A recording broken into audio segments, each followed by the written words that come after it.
We're excited to share the first complete translated interview of a Vietnamese MiG-21 fighter ace. General Nguyen Duc Soat fought against American forces over Vietnam. In this interview, he will describe how he trained in the Soviet Union and how he downed over 6 American aircraft. He will also share his unique insights on the Vietnam War. Tôi là Trung tướng Nguyễn Duc Soat, nguyên Phó Tổng tham mưu trưởng Bộ đội Nhân Việt Nam, nguyên là tư lệnh quân chủng không quân. Tôi vào bộ đội không quân là từ tháng 7 năm 1965. Trước khi tôi vào bộ đội và đi vào không quân thì có thể nói là những cái trận không chiến đầu tiên giữa không quân nhân Việt Nam với không quân Mỹ bắt đầu diễn ra vào ngày mùng 3, mùng 4 tháng 4 năm 1965. Hồi ấy chúng tôi biết còn không nhiều về không quân ở Việt Nam cái thủ ấy. Cho nên là những cái trận đánh đầu tiên của các phi công dũng cảm của Việt Nam, không quân Việt Nam đã khích lệ chúng tôi rất nhiều và đã tạo cho tôi cái niềm đam mê là mình quyết tâm sẽ đi học lái máy bay chiến đấu. Việc được tuyển vào phi công là đã diễn ra ngay sau khi mà tôi tốt nghiệp phổ thông trung học. Thế và ngay đợt khám tuyển ấy thì các bác sĩ ở bệnh viện Quân y 108 là nơi khám tuyển chúng tôi đã thông báo là sức khỏe của tôi rất tốt và tôi đủ điều kiện để đi học lái máy bay. Tuổi ấy thì đối với chúng tôi có 2 việc, hoặc là đi bộ đội hoặc là đi học đại học. Thì tôi là cái người học cũng khá là tốt ở phổ thông, cho nên người ta cũng đã định chọn tôi đi học ở nước ngoài, đại học ở nước ngoài là học ở Cộng hòa Dân chủ Đức bây giờ. Thế nhưng mà rất là muốn trở thành phi công, cho nên tôi đã quyết định là xin không đi học đại học mà chuyển vào không quân. Tháng 7 năm 1965 là chúng tôi đã đi tàu hỏa từ Việt Nam sang Liên Xô Phú để học lái máy bay. Và tôi vào học tại trường không quân ở Krasnodar. Thời gian học của tôi tổng thời gian là học là 2 năm và 9 tháng. Thời gian học rất là gấp. Và lúc bây giờ thì là không quân Mỹ đã bắt đầu tiến hành những trận đánh phá ở trên bầu trời của trên miền Bắc Việt Nam. Cho nên là chúng tôi có nhiệm vụ là phải học thật nhanh về nước. Sang đấy học thì không phải là không khó khăn. Bởi vì thời gian học tiếng Nga, cái ngôn ngữ rất cần thiết để mình tiếp thu kỹ thuật là chỉ có 3 tháng thôi. Sau đó là học lý thuyết. Thế vào đến tháng 4, mùng 1 tháng 4 năm 1966, thì tôi bắt đầu bay chuyến bay đầu tiên trên máy bay L-29, là máy bay Albatros, là máy bay do Tiệp Khắc sản xuất. Thế có thể nói là cái chuyến bay đầu tiên là chuyến bay rất đáng nhớ, bởi lẽ là tuổi tôi cũng rất ít khi được đi máy bay hàng không dân dụng, cho nên là khi bay lên trời nhìn xuống đất thì mình cũng không khỏi cảm thấy có những cảm giác cũng sợ hãi, sợ sệt. Thế nhưng mà sau đó thì những cái chuyến bay tiếp theo là mình quen rất là nhanh. Chúng tôi, cái năm đi cùng với tôi là năm ấy Việt Nam đã đưa đi đào tạo rất là nhiều phi công, tức là có đến 250 học viên được đi đào tạo. Thì có 120 học viên là đưa đi sang Liên Xô, 80 học viên là sang cái Trung. Thế và 40 học viên nữa là đi sang cái trường không quân của Việt Nam đào tạo để lái MiG-17. Tôi bay máy bay L-29 xong năm thứ nhất vào tháng 9 năm 66 để chuyển lên học lý thuyết bay MiG-21 này. Sau đó đến tháng 3 năm 66, năm 67, chúng tôi quay trở lại bay MiG-21, máy bay L-29 thêm 4 tháng, thêm 40 giờ bay nữa. Vậy là bay được 120 giờ bay trên bay L-29. Tháng 7 năm 67, tôi bắt đầu bay MiG-21. Và đến đầu tháng 11 năm 67 là chúng tôi đã hoàn thành chương trình đào tạo. Được đưa đi bắn tên lửa tốt nghiệp ở tại cái trường bắn của phòng không Liên Xô ở thành phố Astrakhan. Tại đấy thì tôi được bắn 3 quả tên lửa, một quả tên lửa cảm giác, một quả tên lửa hồng ngoại để mà bắn vào máy bay không người lái. Đó là mục tiêu La-17, nó bay chạy độ cao 10 cây số. Quả tên lửa thứ hai là tên lửa hồng ngoại thì bắn vào một cái quả cầu lửa được thả từ độ cao 8 cây số. Đang ngay chúng tôi đã về nước, và nếu như về nước vào tháng 11 năm 67 là thời gian đào tạo học bay của tôi là chỉ có 2 năm 4 tháng thôi, 5 tháng thôi. Thế nhưng mà vì là lúc này thì phía Mỹ cũng bắt đầu xuống thang một chút. đánh nhau không căng thẳng, cho nên phía Việt Nam có đề nghị Liên Xô là cho chúng tôi bay tập thêm những cái khoa mục trong điều kiện thời tiết phức tạp. Cho nên chúng tôi đã bay MiG-21 trong mùa đông của nước Nga cho đến đầu tháng 4 năm 68. Thì tốt nghiệp lái MiG-21 và quay về trung đoàn không quân chiến 51. Đây là trung đoàn không quân đầu tiên của không quân Việt Nam, được thành lập ngày 3 tháng 2 năm 1964. Năm 1964. Năm ấy là năm 68, từ trung đoàn theo được 4 năm rồi. Các phi công trung đoàn này lúc này thì ban đầu là trang bị máy 17, nhưng lúc này là trang bị máy bay MiG-21. Đoàn chúng tôi tốt nghiệp về nước năm ấy là có 33 phi công lái MiG-21. Một số lượng cũng bổ sung khá là lớn trung đoàn. Thế và suốt trong giai đoạn này là Mỹ thì ngừng ném bom từ vĩ tuyến 20 trở ra. Thế còn từ vĩ tuyến 20 trở vào thì là dồn sức đánh phá rất ác liệt cái hệ thống giao thông của miền Bắc, chuyển quân, chuyển vũ khí vào chiến trường miền Nam. Cho nên là chúng tôi khi về trung đoàn ấy, là về nước chỉ 9 ngày sau là tôi đã được đưa đi để mà bay tập, bay hồi phục ngay. Thế và 20 ngày sau từ lúc về trung đoàn ấy, là tôi đã vác mũ đi trực ban chiến đấu, tức là đi trực chiến để đánh nhau. Thì lúc bây giờ cái giờ bay của mình chưa nhiều, có tổng cộng được là 180 giờ bay thôi, 180 giờ bay. Trong đó là 120 giờ bay trên MiG-21, trên chiếc này là M9, 120 giờ bay và 40 giờ bay, 60 giờ bay trên máy bay MiG-21. Giờ bay thì không nhiều, nếu mà so với các phi công Mỹ lúc bây giờ. Lúc này thì các phi công đã từng tham gia chiến đấu của không quân Việt Nam ấy thì đã kèm cặp chúng tôi. Họ truyền thụ kinh nghiệm trong chiến tranh, huấn luyện những khoa mục phức tạp để chúng tôi có kỹ năng bay không chiến cho nó tốt. Cho nên là trong giai đoạn này ấy, thì có thể nói là tôi cũng đã tham gia rất là nhiều trong cái việc mà đi trực ban chiến đấu ở chiến trường khu 4. Nói chiến trường khu 4 ấy là để mọi người hiểu, tức là được tính từ tỉnh Thanh Hóa trở vào cho đến tận vĩ tuyến 17, tỉnh Quảng Trị. Giai đoạn này là giai đoạn mà Mỹ đánh phá rất là ác liệt cái tuyến giao thông này. Cho nên chúng tôi thường cơ động máy bay phá sóng ấy xuất kích để mà tấn công các tôm máy bay Mỹ đánh phá giao thông của chúng tôi. Thế tôi cũng đã xuất kích nhiều lần ở chiến trường này. Tuy nhiên là không lần nào gặp địch, không lần nào gặp máy bay của Hoa Kỳ cả. Có thể nói là trong 4 năm huấn luyện, tức là từ tháng 4 năm 68 khi về nước cho đến tháng 4 năm 72 là giai đoạn mà chúng tôi được các phi công cũ đào tạo huấn luyện rất là kỹ. Và có thể nói là cái khả năng không chiến, khả năng bay trong điều kiện mọi điều kiện thời tiết, khả năng bay trong điều kiện các sân bay đất ngắn hẹp. Ngắn hẹp là so với cái yêu cầu của máy bay chiến đấu ấy. Ví dụ như cái sân bay bằng đất ấy, nó chỉ dài có khoảng độ 1.400 mét, 1.400 mét, trong khi thông thường mà nói nếu mà hạ cánh không tốt là máy bay có thể xông ra ngoài dù đã thả dù giảm tốc. Thế thì chúng tôi được tập trong những điều kiện như thế. Vì vậy cho nên là khi bước vào cuộc chiến tranh năm 72 ấy, thì cái niềm tin vào khả năng chiến đấu của mình là rất tốt, rất là tin. Năm 72 thì chính quyền của Tổng thống Nixon quyết định là mở chiến dịch Nine Baker đánh phá miền Bắc vào ngày 9 tháng 5 năm 1972. Thời gian giai đoạn này ấy, thì Tổng thống Nixon cũng đã rất là lúng túng trong quyết định chiến lược của mình. Bởi lẽ chúng ta đều biết là trong cái giai đoạn này ấy, thì ở chiến trường miền Nam ấy, là cái thế thắng đang nghiêng về phía Bắc Việt Nam và Mặt trận Dân tộc Giải phóng miền Nam. Để cứu vãn tình thế ấy, thì Nixon cũng đã trong quyển No More Việt Nam, tức là không có một Việt Nam nữa, thì ông ta đã nói rằng là chỉ có 2 đòn chiến lược, hoặc là ném bom ở hệ thống đê điều làm chết hàng vạn sinh linh, hoặc là dùng bom nguyên tử, giống như Tổng thống Eisenhower đã từng dọa để mà giải vây cho quân Pháp ở Điện Biên Phủ. Thế thì cả hai cái trường hợp này Nixon đã quyết định không nghe ý kiến các cố vấn, bởi vì ông ta nói rằng nếu như vậy thì sẽ làm hỏng cái đường lối đối ngoại của nước Mỹ trên tất cả các mặt trận. Cho nên Mỹ đã quyết định là ném bom miền Bắc ồ ạt trở lại nhằm ngăn cản cái khả năng sụp đổ rất là nhanh của quân ngụy Sài Gòn.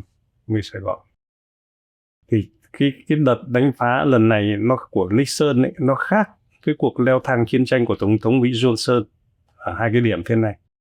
Thứ nhất, Tổng thống Johnson năm 65 bắt đầu một chiến dịch sấm rền gọi là Thunder Rolling. Thì ông ta đã quyết định ném bom từ từ, tức là leo thang từng bước một để vừa đánh vừa thăm dò cái dư luận thế giới. Đến tận nếu đánh từ đầu năm 65 bắt đầu ném bom 17 tháng 2 năm 65 là ném bom Quảng Bình, thì mãi đến tận năm 66 thì Johnson mới quyết định ném bom vào khu vực Hà Nội.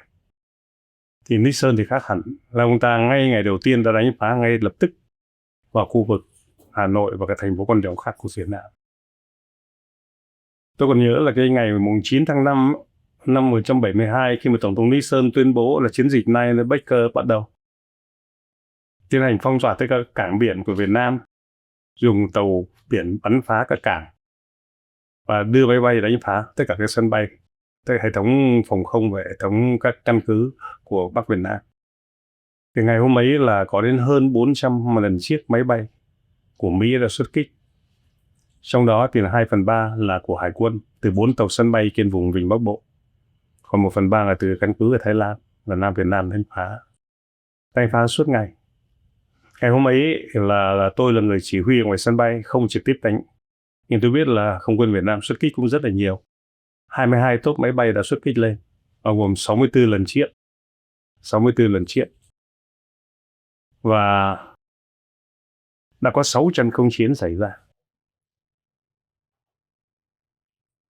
Phía không quân Việt Nam là bắn rơi được 6 máy bay của Mỹ. Các phi công Hoa Kỳ cũng bắn rơi 6 máy bay của Việt Nam. Và 5 phi công Việt Nam trong ngày hôm ấy đã hy sinh. Phải nói cái ngày đầu tiên là ngay ngày đầu tiên chúng tôi đã cảm nhận được là cuộc chiến tranh này sẽ rất là khốc liệt. Và chúng tôi biết là mình cần phải, ngay bản thân tôi cũng thế, là phải chuẩn bị tâm lý, chuẩn bị sức khỏe, tâm lý, tinh thần để mà cùng đồng đội và đương đầu với những cuộc tấn công dữ dội của không quân Hoa Kỳ như thế. Thì đây là cái đặc điểm ngay đầu tiên đã làm cho chúng tôi hiểu được là cuộc chiến tranh không dễ dàng như thế. Thời gian này thì tôi cũng tham gia trực chiến nhiều. Và lúc bây giờ thì quân hàm cũng mới chỉ là trung úy thôi.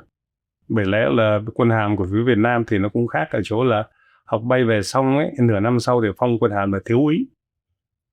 Và 3 năm sau ấy thì mới lên trung úy. Tức là cuối năm 1971 thì tôi mới lên trung úy.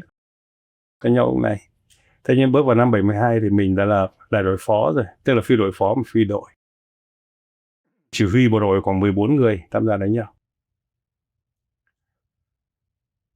Ngày 23 tháng 5 năm 72 này tôi đã gặp địch và đánh trận đầu tiên. Trận này thì không phải là một trận đánh gì đặc biệt, bởi vì là chúng tôi cất cánh từ sân bay Gia Lâm, đánh những cái tốp máy bay của Hải quân Mỹ và ném bom thành phố Nam Định.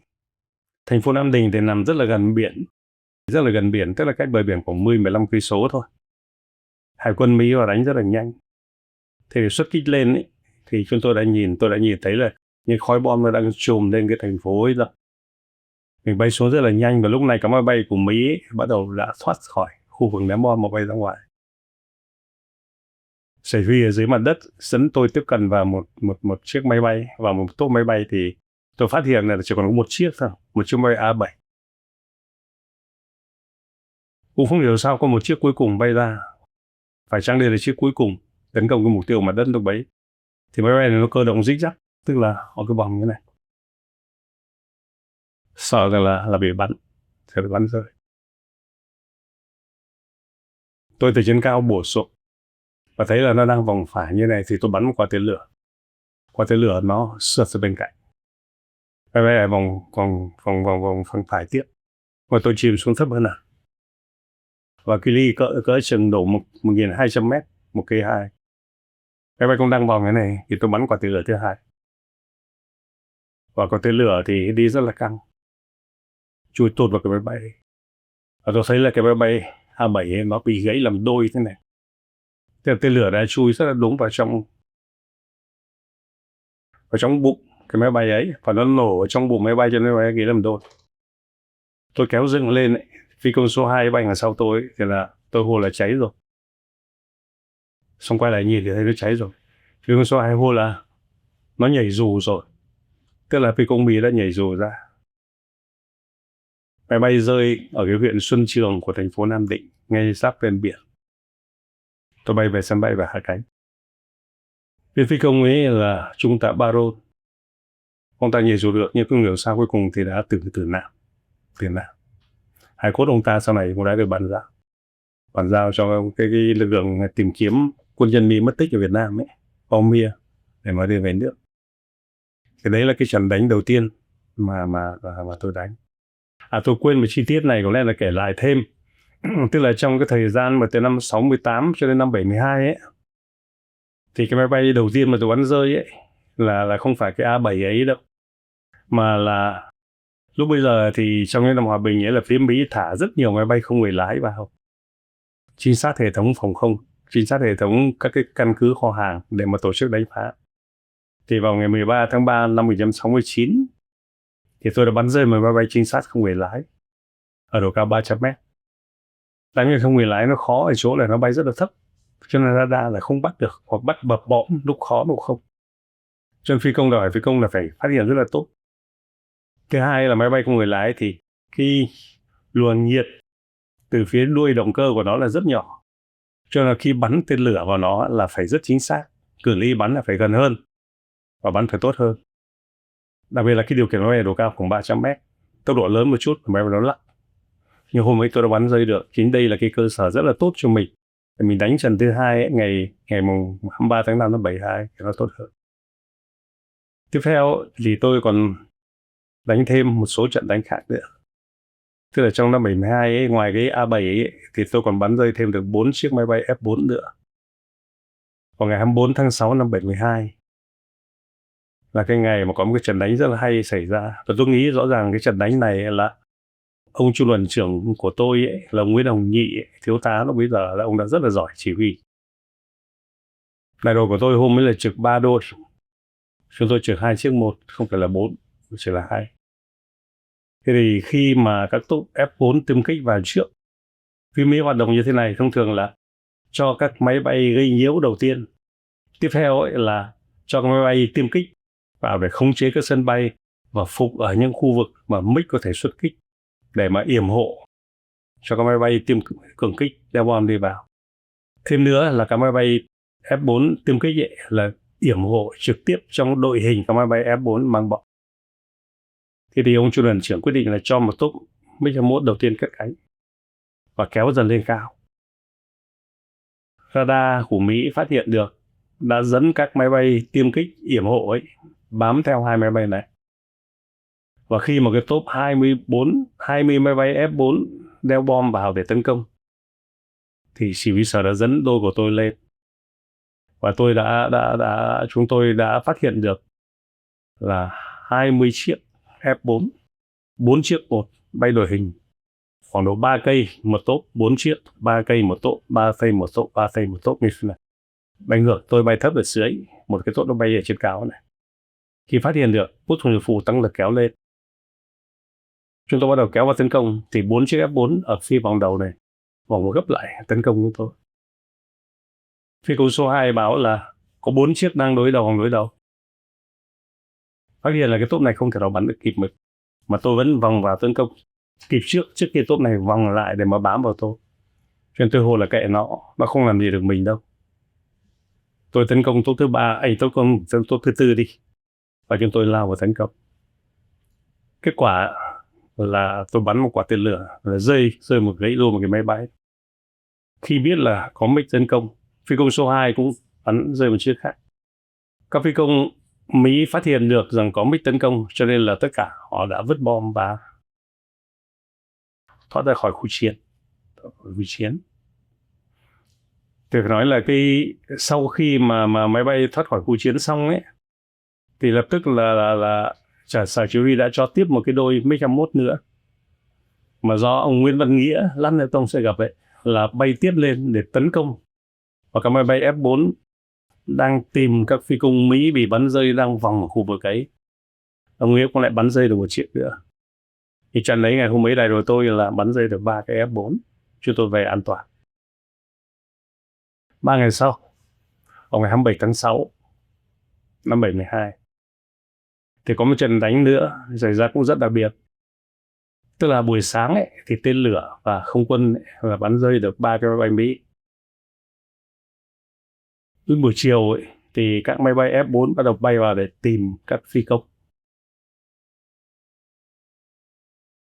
Chỉ huy sở thì là dẫn đôi của tôi và dẫn một đôi khác của một trung đoàn khác vào đánh các tốp F4 này. Thì chúng tôi đã phát hiện được là tôi phát hiện được có 2 chiếc F4 thôi. Sau một hồi vòng với nhau xong thì 2 cái F4 này bắt đầu là cắm xuống rất thấp và bắt đầu đan chéo. Đặc điểm của F4 ấy, tôi cũng nói thêm thế này, là nếu mà so sánh tính năng MiG-21 và F4, F4 vượt trội hơn rất nhiều.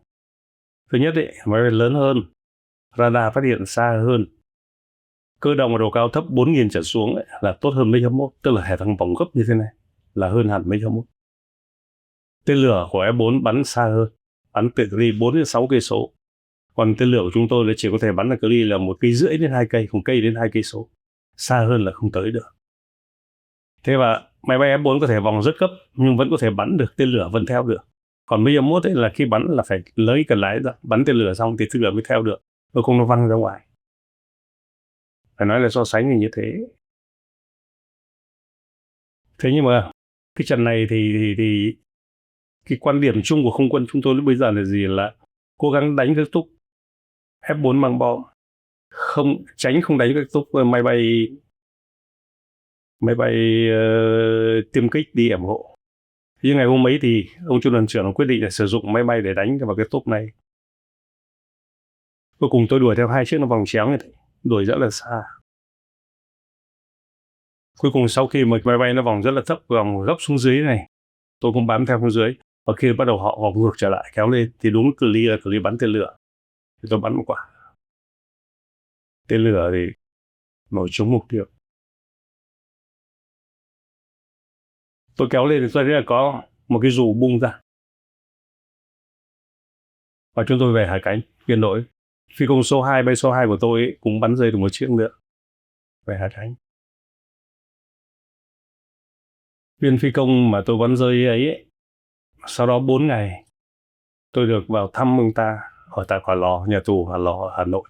Người ta gọi là Hinton Hà Nội. Lúc ấy tôi là trung úy, ông là đại úy. Tên là ông John Chirac. Mà ông John Chirac này là vào năm 2017, cái đến 5 năm, tại thành phố San Diego, thì tôi đã gặp ông ấy. Và ông ấy cũng đã kể lại cái trận đánh ấy. Tôi có cả những cái ảnh mà tôi và vợ chồng ông ấy. Sau này chúng tôi còn liên hệ, bây giờ và đến tận bây giờ vẫn giữ quan hệ với nhau. Trận đánh cái máy bay thứ 5 mà tôi bắn rơi ấy là vào ngày 26 tháng 8 năm 72. Thì đây là chiếc máy bay duy nhất của Thủy quân lục chiến Hoa Kỳ bị bắn rơi trong suốt cuộc chiến tranh ở Việt Nam. Lúc bây giờ ấy, thì nghe thông tin người ta nói rằng là đây là máy bay mà Thủy quân lục chiến Hoa Kỳ bị bắn rơi ở Việt Nam, nhưng mà tôi cũng không rõ tại sao bị bắn rơi. Thì sau này đến tháng 11 năm 2011 thì tôi đã gặp được một ông đại úy phi công Richard Berry, là bạn của phi công mà tôi bắn rơi. Ông ấy nói rằng ông ấy là bạn và ông muốn tìm hiểu tại sao tôi bắn rơi máy bay này. Còn lúc này tôi mới biết tại sao mà phi công Thủy quân lục chiến Hoa Kỳ bị bắn rơi. Ông ta nói rằng là thế này, là cái không đoàn ấy, sau khi đánh nhau ở Việt Nam 1 năm, họ đã quay về căn cứ Nam Phong ở trên đất Thái Lan để về nước. Thì ông phi đội trưởng ấy, không đoàn trưởng Albright, thiếu tá, đề nghị là xin đánh săn MiG. Cuối cùng chỉ có một phi công khác đi theo, cho nên chỉ có F4 chỉ có 2 chiếc. Chúng tôi phát hiện được họ và họ cũng phát hiện chúng tôi. Khi vòng một hồi xong ấy, thì tôi đã vòng một cái vòng rất là gấp trận đấy. Và tôi đã bắn rơi cái máy bay này. 2 phi công nhảy dù ra ngoài trên đất Lào.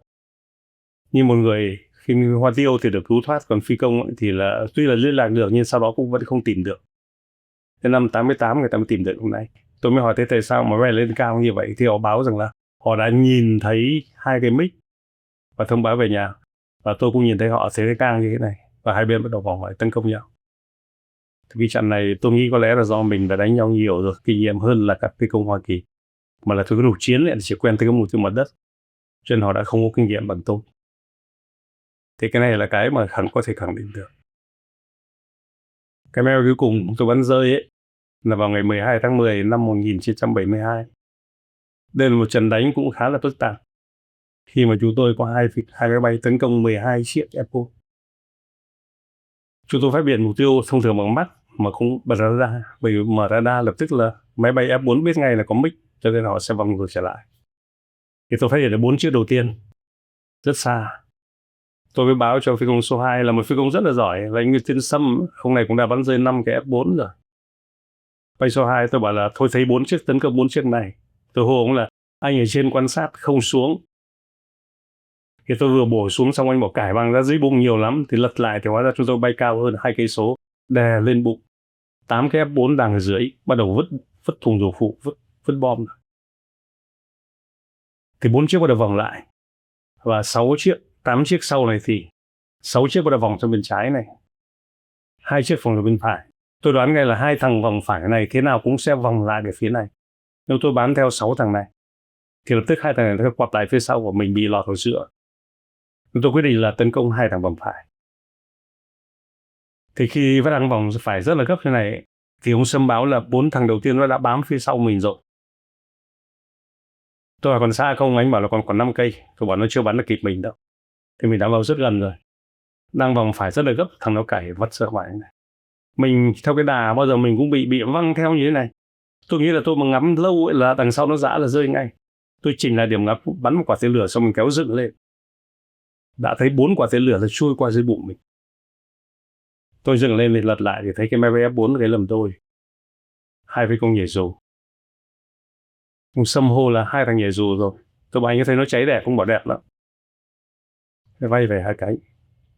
Thế thì tóm tắt ngắn về chiến tranh ấy thì tôi đã bắn rơi 6 chiếc như thế. Vậy là trong năm 72 thì tôi đã tham gia chiến đấu như vậy.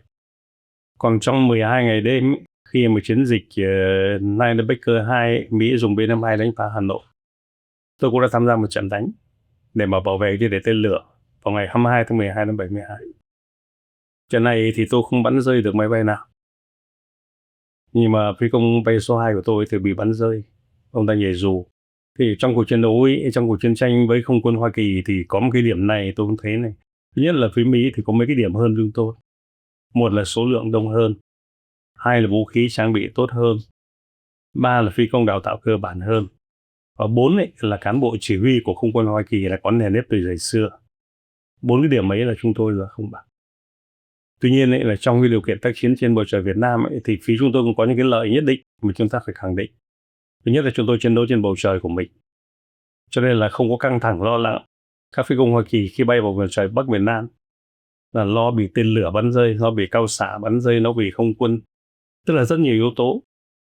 Khi bị bắn rơi xong ấy, nhảy dù xuống đất Bắc Việt Nam không biết là mình sẽ được ứng xử ra sao. Thì những cái yếu tố ấy nó cũng là cái tâm lý ảnh hưởng không nhỏ. Sau này tôi đã trao đổi với các phi công Hoa Kỳ thì họ đều có cái suy nghĩ đúng như thế. Cái chúng ta đều là con người. Và đã là con người thế nào cũng có những cái suy nghĩ như vậy. Có điều khi nhiệm vụ đến thì ai cũng phải làm thôi. Thì đấy là cái điều mà chúng tôi nói là cũng có những cái lợi thế nhất định chứ không phải là lợi thế nghiêng hẳn về phía Hoa Kỳ. Chúng tôi có một cái lợi thế nữa, tức là hệ thống dẫn đường ở dưới mặt đất để mà tấn công các máy bay của đối phương của chúng tôi là tốt hơn của Mỹ. Mỹ thì hệ thống dẫn đường từ xa hoặc là những cái tàu chỉ huy, nhà bay chỉ huy nó không có những bay như AVAX bây giờ đâu. AVAX bây giờ thì rất là tốt. Sau chiến tranh ấy, thì tôi cũng đã tổ chức được 3 lần gặp gỡ các cựu phi công Hoa Kỳ đã từng tham chiến ở Việt Nam. Cuộc gặp đầu tiên ấy diễn ra vào ngày 13 tháng 4 năm 1972, 13, 14, 15 trong 3 ngày ấy. Thì đây là cái bước đi đầu tiên ấy cũng không phải là dễ dàng đâu. Cũng có những phi công rất muốn sang, đã từng bị giam ở Hỏa Lò. Ông ta đã viết thư cho tôi và đề nghị là khi sang Việt Nam đề nghị đừng để ông ta gặp cái ông quản ngục, cai ngục. Nhưng sau khi sang Việt Nam xong về thì ông ta lại có những cái cảm tưởng rất tốt.